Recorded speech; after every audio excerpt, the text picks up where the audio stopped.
An Austin congressman is now demanding the release of an Austin high school student after federal immigration authorities detained him during a traffic stop earlier this month. Now, that student was set to graduate in just a few weeks.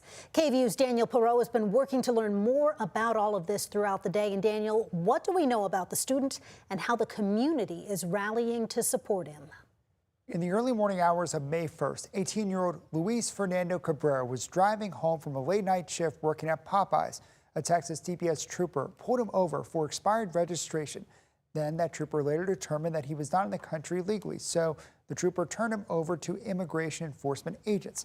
He's now in federal custody in Karnes County, weeks before he's supposed to graduate.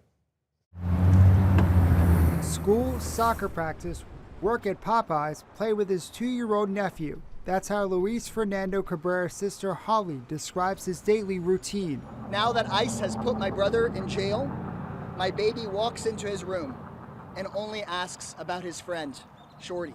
On May 1st, Luis was arrested while driving home from work and turned over to immigration authorities. On Monday, Congressman Greg Casar stood next to Luis's cap and gown and joined his friends, family, and supporters to call for his release. Fernando should be in these robes, not in a jail cell.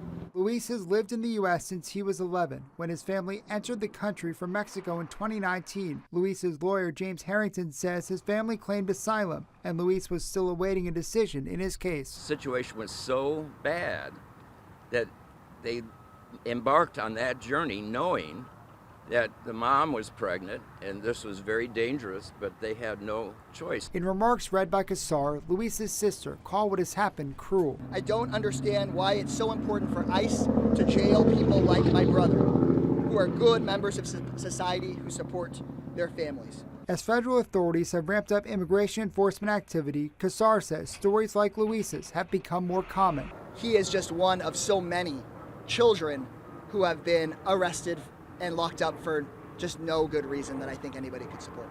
Loved ones say weeks from graduation, Luis was excited and dreaming about his future and plans to attend Austin Community College. We would always talk about it, and it's just sad to see that we're just going off without him maybe. Juan Carlos Coronado Gonzalez is a classmate and friend. I consider him more like a family member because he's so close to mine.